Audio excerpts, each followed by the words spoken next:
नारायण मल्लज्यूले मलाई पनि निम्तो दिनुभयो। महिना अगाडि नै उहाँले सूचना दिनुभएको थियो।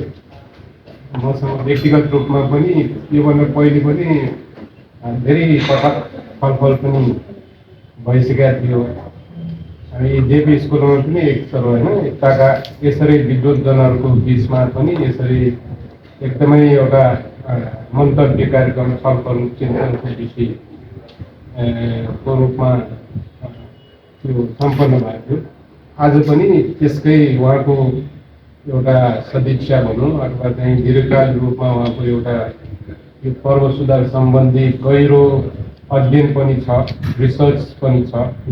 उहाँले धेरै मेहनत गरेर यो सम्बन्धमा अध्ययन अनुसन्धान पनि गर्नुभएको छ।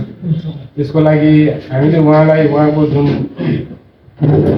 मेहनत परिश्रमलाई हामीले कदर गर्नुपर्छ, मूल्याङ्कन गर्नुपर्छ। किनभने यो उहाँको व्यक्तिगत कुरा होइन, यो राष्ट्रियताको कुरा हो, राष्ट्रको कुरा विषय हो होइन।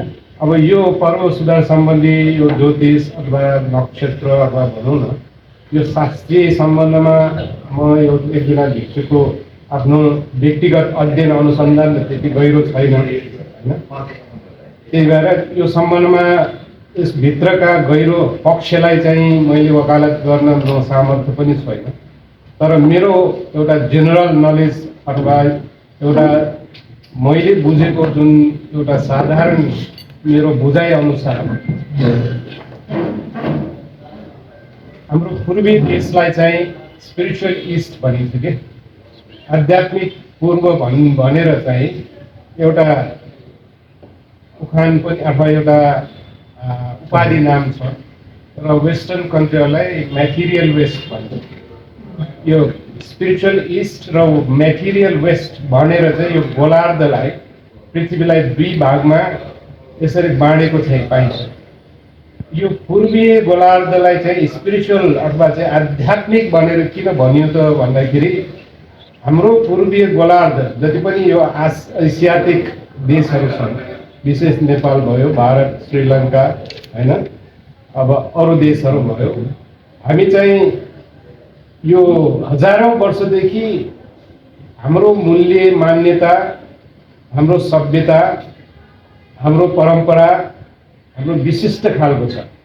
यो सबै एउटा एक प्रकारको हजारौँ वर्षदेखि सभ्यता, संस्कृति, परम्परालाई चाहिँ प्रमुख स्थान एउटा प्रायोरिटी मुख्य रूपमा यो अग्रस्थानमा राखेर जीवनशैलीदेखि चाड पर्व मनाउने यो हजारौँ वर्षदेखि चल्दै आएको एउटा परम्परा छ। त्यही भएर अब यो हाम्रो एसियाटिक देशहरूमा चाहिँ चन्द्रमासलाई लिएर क्यालेन्डर बनाउन चलन छ नि त, जहाँ कि अब पश्चिमी देशहरूमा चाहिँ ग्रेगोरियन क्यालेन्डर होइन, सूर्य मासलाई लिएर क्यालेन्डर बनाउने चलन छ। अब त्यही भएर अब हाम्रो पूर्वीय देशहरूमा चाहिँ विशेष नेपाल, इन्डियामा चाहिँ, भारतमा चाहिँ यो तिथि मिति पर्व यो जुन यी सबै कुरालाई चाहिँ केलाएर मिलाएर क्यालकुलेट गरेर क्यालेन्डर बनाउनु चलन छ होइन। अब पश्चिमेलीहरूको चाहिँ क्यालेन्डरमा चाहिँ अब डिसेम्बर 25 र 25 मात्रै, यताउता हुँदैन होइन। अब क्राइस्टको जन्म डिसेम्बर 25 नि, त्यो कहिले पनि सर्दैन कि। तर हाम्रो त्यस्तो होइन, हाम्रो चाहिँ कहिले 1 गते पनि पर्छ, कहिले 7 गते पर्न जान्छ, कहिले 15 गते पर्न जान्छ होइन। अब हाम्रै जन्मदिन पर्यो भने गतेको हिसाबले एक हप्ता पनि अगाडि पछाडि हुनसक्छ, तिथिको हिसाबले फेरि अगाडि पछाडि हुनसक्छ। यो कारणले चाहिँ एक हिसाबले हाम्रो पूर्वीय देशहरूमा चाहिँ यो सामान्य जनदिनमा हाम्रा दैनिक कार्यहरू होइन यो अलि कन्फ्युजनमा गोलमालमा परेको जस्तो पनि देखिएको छ। ठ्याक्कै एउटै समयमा, एउटै दिनमा, एउटै ऋतु अथवा त्यो एउटै मासभित्र, एउटै सिजनभित्र त्यही पर्व अथवा त्यही दिनलाई त्यही दिनमा गर्नुपर्ने काम कर्तव्यहरू गर्न नसक्ने किन त भन्दाखेरि यो यो यो तिथि पर्वहरूको विभिन्न यो विषमताले भनौँ अथवा सर्ने कारणले भएको हुनाले हाम्रो धरीनारायण मल्लजीको चिन्ता पनिको विषय के त भन्दाखेरि जुन नेपालमा अथवा एसियन देशहरूमा जति पनि यो अहिलेको परिवेशमा विसङ्गतिहरू विकृतिहरू जनताले हामीले चाहेर पनि हामीले शान्ति र सुख महसुस गर्न नसकेको राजनीतिक रूपमा यहाँ एकदमै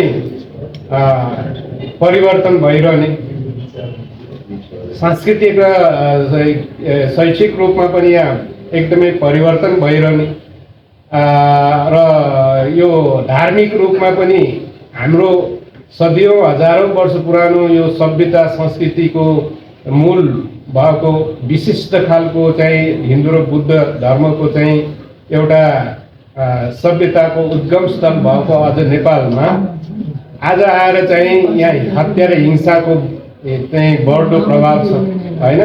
इतिहासमा हामी अनेकौँ घटनाहरू हत्या र हिंसाका घटनाहरू है राजदरबार हत्याकाण्डदेखि लिएर अस्तिको चाहिँ जेएनजे आन्दोलनमा चाहिँ कार्यपालिका न्यायपालिका र व्यवस्थापिका समेत गरेर पुरै चाहिँ खरानीग्रस्त भएको हजारौँ मानिसको चाहिँ त्यहाँ ज्यान गएको र घाइते भएको जुन कहाली लाग्दो यो घटनाहरू किन घट्यो जहाँ कि हामी हरेक कुरालाई तिथि मिति एउटा सिस्टम एउटा कोड अफ कन्डक्टमा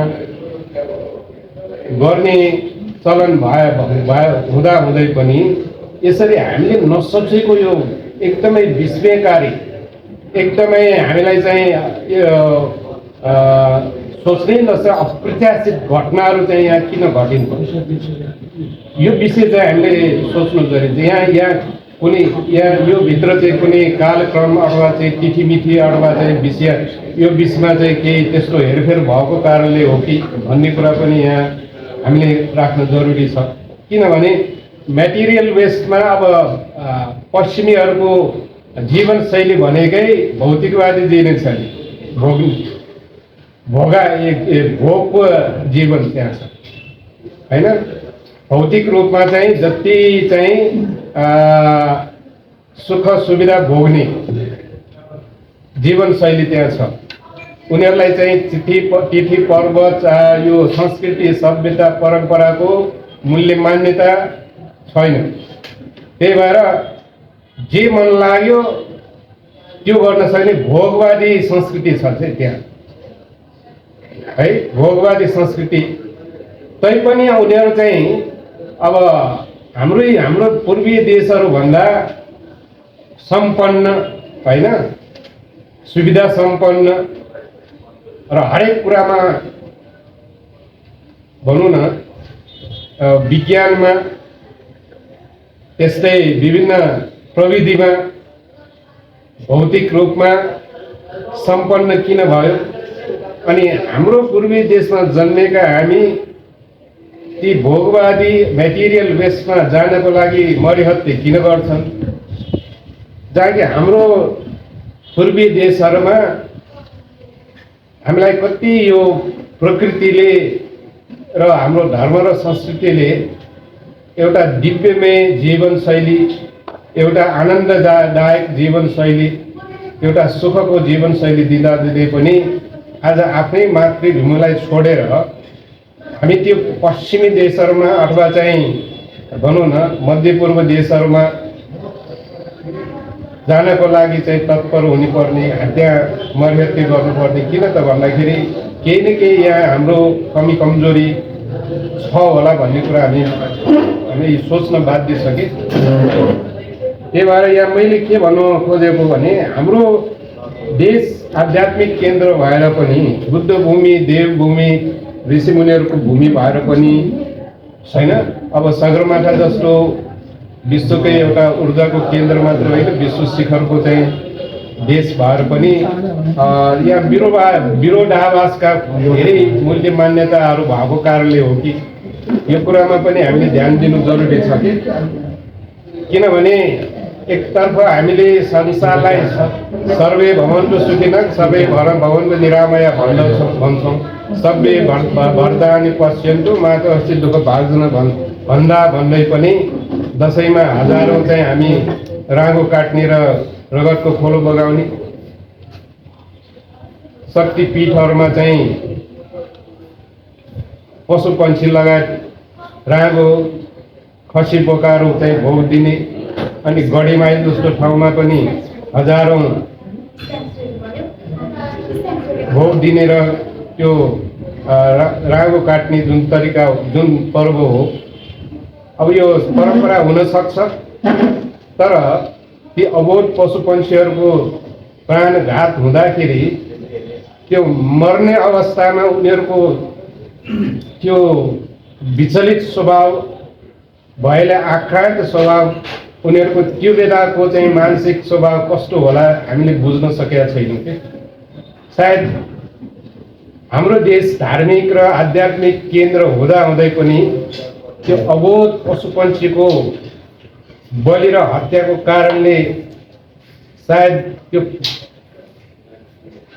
श्राप पनि हो कि त भन्ने कुरा पनि हामीले बुझ्नु जरुरी छ। यो विरोधाभास कुरा यहाँ देखिन्छ कि। अर्को चाहिँ अब अघि पनि अलिकति आइसकेको छ, यहाँ हाम्रो परम्परा राज संस्था कुरा पनि आइरहेछ। अब यो राज संस्था विषयमा पनि हामीले के बुझ्नु जरुरी छ भने जनताले चाहेर राज संस्था हटाएको हो कि राज संस्थाको आफ्नै स्वभाव र चरित्रले पनि हट्न बाध्य भएको भन्ने कुरा पनि बुझ्नु जरुरी छ। हरेक दिन जनताको चुलो बल्या छ कि छैन भनेर खोजनीति गर्ने राजाहरू पनि थियो, महेन्द्र मल्ल जस्ता, सुन्नु भएको छ नि है धेरै। अनि जनताको आधारभूत अधिकार खिचोमिचो गर्ने हनन गर्ने राजाहरू पनि त थियो नि। यस्ता विरोधाभास कुराहरू पनि हामी यहाँ चाहिँ गम्भीर रूपमा चिन्तन मनन गर्नु छ। सुधारका पक्षहरू धेरै छन्। अर्को कुरा अब वेदमा नै भनेको छ, वेदको ऋग्वेदको पुरुष सूक्तमा अब सर्वे भद्राणि पश्यन्तु भन्दा भन्दै पनि सबैलाई समान एउटा सुखको शान्तिको चाहिँ प्रार्थना गर्दा गरी अब तपाईले सबैले सुनेको श्लोक छ नि, के अरे जुन मानवको उत्पत्ति सम्बन्धी को विभेद छ नि, यो मानवको उत्पत्ति सम्बन्धी विभेदको चाहिँ ऋग्वेदमा नै स्पष्ट त्यहाँ उल्लेखित छ। यो कुरा चाहिँ हामीले सच्याउने कि नसक्ने। अर्को यहाँ जेनजी जस्तो आन्दोलन किन भयो? अब उनीहरूको हिसाबले यो अहिले जुन पर्व तिथि यो हाम्रो परम्परालाई त उनीहरूले सायद अहिलेको पुस्ताले यो डेड एक्सपायर भइसक्यो भन्न पनि सकिन्छ। यो अहिले बोकेर अब साध्य छैन भन्न पनि सकिन्छ।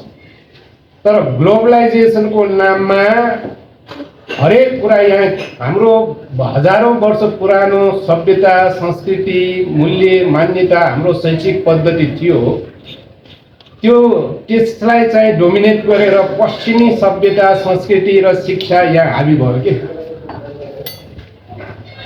त्यही भएर हाम्रो स्कुलमा, कलेजमा, विश्वविद्यालयमा प्राचीन शिक्षा पद्धति यहाँ चाहिँ सिलेबसमा समावेश गरेका छैन।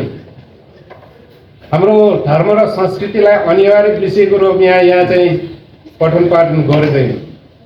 या नैतिक शिक्षाको विषयलाई लिएर कुनै पनि यो शिक्षा पद्धतिमा, शैक्षिक पद्धतिमा चाहिँ प्रणालीमा न शिक्षा मन्त्रालय, न यहाँका शिक्षाविद भन्नेहरूले हैन, न यहाँका विद्वत प्राध्यापक, आचार्य महाचार्यहरूले अनिवार्य विषयमा पढाएको छ, यहाँ पढाएको छैन कि। त्यही भएर पश्चिमी शिक्षालाई नै प्राथमिकता दिएर अहिले शिक्षा हासिल गर्नु परेकोले नयाँ परम्पराले हाम्रो हजारौँ वर्षदेखिको मूल्य मान्यता सभ्यता संस्कृतिलाई चाहिँ व्यवस्था गर्ने कुनै चाहिँ आश्चर्य कुरा होइन। आज 10+2 पास गर्ने बित्तिकै विदेश जान हतार छ। किन त भन्दाखेरि नेपालमा चाहिँ के अरे भविष्य छैन, जब सिक्युरिटी छैन, मेरो भविष्य यहाँ छैन भनेर चाहिँ 10+2 पास गर्ने बित्तिकै कि अमेरिका जाने, कि अस्ट्रेलिया जाने, कि युके अथवा जापान कुनै पनि विदेश देशमा जाने जुन यो होड छ नि, जुन चाहिँ एउटा अहिले चलन बसेको छ नि, यो किन त भन्दाखेरि हामीले महान भनेको शिक्षा पद्धतिलाई ग्लोबलाइजेसन गर्न सकेनौँ। हाम्रै उत्पादनलाई चाहिँ हामीले ग्लोबलाइजेसन गर्न सकेनौँ, भूमण्डलीकरण गर्न सकेनौँ। हाम्रो खानापिनादेखि हाम्रो पर्व खै त हामीले भूमण्डलीकरण के अरे ग्लोबलाइजेसन गर्न सकेको होइन। आज विदेशी बियर अथवा कोका कोला चाहिँ यहाँ संसारभरि के अरे प्रचलित छ। हाम्रै देशमा उत्पादन भएको कुनै पनि एउटा मौलिक आहार खानपिन खै त हामीले ग्लोबलाइज गर्न सकेको। समस्या यहाँनिर छ। त्यसकारण यहाँ धेरै कुराहरू भन्न चाहिँ छ होइन, समयले साथ नदिएको हुनाले हाम्रै बिचको यो विरोधाभासहरू पनि हामीले सुधार गर्दै हाम्रो मूल्य र मान्यताहरूलाई पनि सुधार सच्याएर अगाडि बढ्नुपर्छ भन्ने मेरो भनाइ हो। मात्रै अथवा चाहिँ केही पूर्वीय देशहरू चाहिँ अहिले हिन्दू बौद्ध देशहरूको रूपमा श्रीलङ्का भयो मा अहिले विद्यमान छ।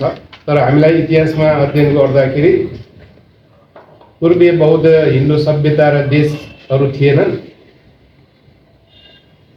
आजको जुन इरान इराक जसलाई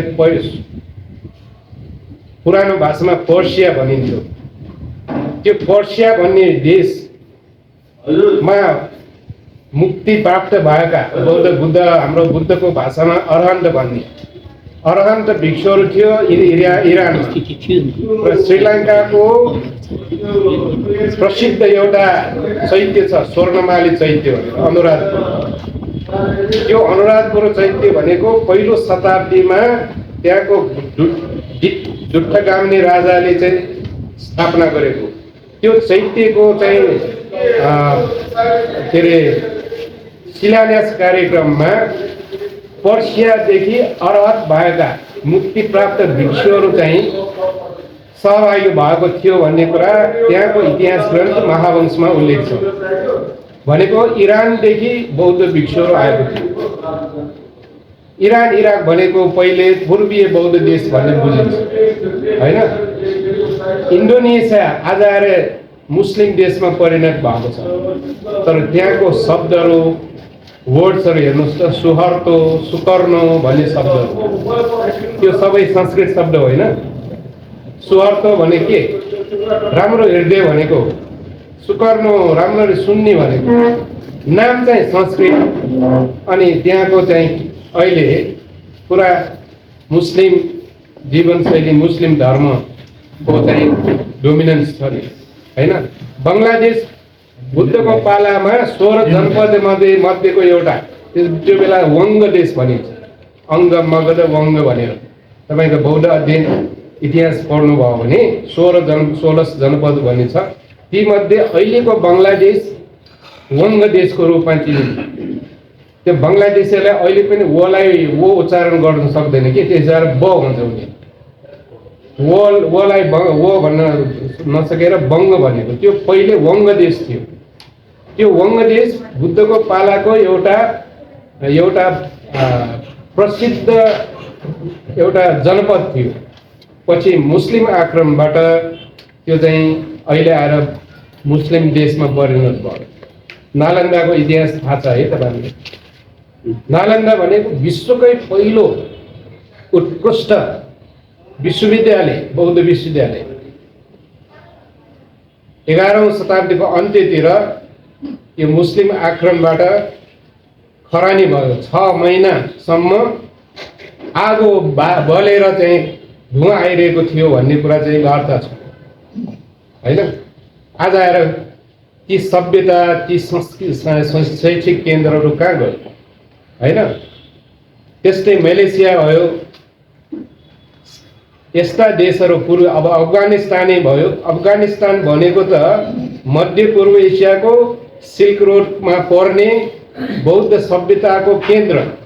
ब्यामियान बुद्ध मूर्ति भनेको हजारौं वर्ष पहिले नै त्यस्तो एउटा कलात्मक बुद्ध मूर्ति स्थापना गरेको देश, जहाँ कि फाइयान र हुयनसाङ जस्ता बौद्ध तीर्थयात्रु यात्रा गर्दाखेरि अफगानिस्तान लगायत त्यो इरान, इराक र मध्य एसियामा चाहिँ हजारौं भिक्षुहरूको बास बसेको चाहिँ त्यहाँ बौद्ध पीठहरू, विहारहरू थिए। आज कहाँ गयो भन्नाले हाम्रा चाहिँ पूर्वीय बौद्ध धर्म, संस्कृति, सभ्यताका यी धरोहरहरू किन निमित्यान्न भए हामीले सोच्न जरुरी छ।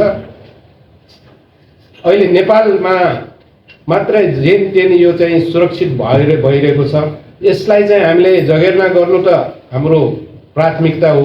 हामीले ज्ञान प्रणाली यो बचाउनै पर्छ।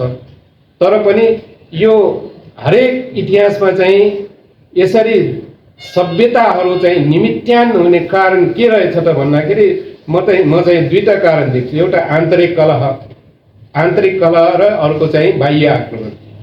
आन्तरिक कलह भन्नाले भित्रभित्रै विरोधाभासका कुराहरू हैन, केही धर्मभित्र, संस्कृतिभित्र, परम्पराभित्र अथवा मूल्य मान्यताभित्र चाहिँ विरोधका कुराहरू, एउटै जनवर्गभित्र चाहिँ विभिन्न थिचोमिचो जातिभेद, लिङ्गभेददेखि लिएर वर्गभेददेखि लिएर यस्ता कुराहरू पनि छन् हैन।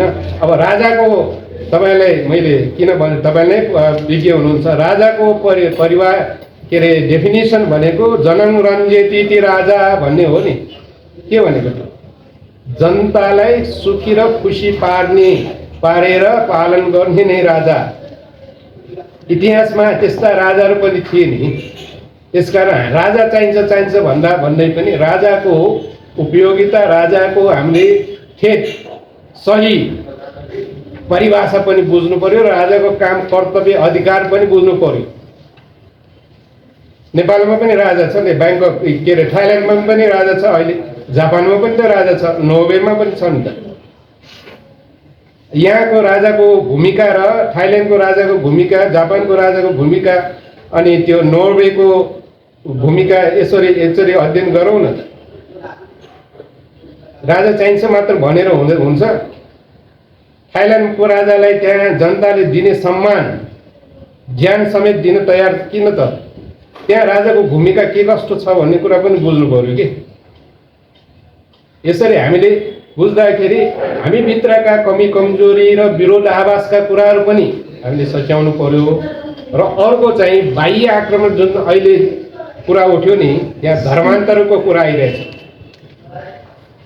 हैन। वर्षेनी यहाँ चाहिँ धर्मान्तरण भएर चाहिँ गाउँ चाहिँ विजातिक र विधर्मीहरूले चाहिँ हाम्रो गाउँ पल्टाइसकेका छन् है। चर्चहरू बढ्दै गएको छ, गुम्बाहरू समेत खाली भएको अवस्था छ है। हिन्दू मूर्तिहरूलाई चाहिँ तोडफोड गर्नेदेखि लिएर विस्थापित गर्ने क्रम छ। अहिले म हिँडेर आएको यो ढल्को चोकबाट मैले आज मात्रै देखेँ, त्यहाँ पनि के अरे चेन्जेस चर्च के भनेर त्यहाँ सबभन्दा माथि 5औं तल्लामा भनेर राखेछ, बोर्ड राखेको हेर्नुहोस् त है, चेन्जेस चर्च भनेर। भनेपछि यसरी सूक्ष्म रूपले हाम्रो हजारौं वर्षदेखिको यो पूर्वीय चाहिँ धर्म संस्कृतिको चाहिँ भूमिमा यिनीहरू पस्न कसरी सफल भयो भन्दाखेरि एक त हाम्रो कमी कमजोरी माथि उनीहरूले फाइदा लियो। हाम्रा कमी कमजोरीहरूलाई उनीहरूले अध्ययन गरेर यिनीहरूलाई कसरी चाहिँ धर्मान्तरण गर्न सकिन्छ त्यसको लागि लोभ प्रलोभन देखाएर हैन, लोभ लालच देखाएर अब जब दिनेदेखि लिएर निशुल्क स्वास्थ्यदेखि लिएर ल हाम्रो धर्म आयो भने तपाईँको रोग निको हुन्छ अथवा तपाईँको परिवारको चाहिँ आर्थिक रूपमा चाहिँ तपाईँलाई चाहिँ हामी सहयोग गर्छौँ भनेर हो कि होइन, यस्ता प्रलोभन देखाएर पनि गराएको छ। अर्को नबुझेर के नेपालीहरूले आफ्नो धर्म र संस्कृतिको महत्त्व नबुझेर पनि हो, किनभने त्यो बुझाउने कोसिस पनि गरेन। खालि मन्दिरमा बिहारमा सीमित भयो, जनमानसमा गएर हाम्रो धर्म संस्कृतिको मूल्य र मान्यता सिकाउनु पर्यो, पढाउनु पर्यो।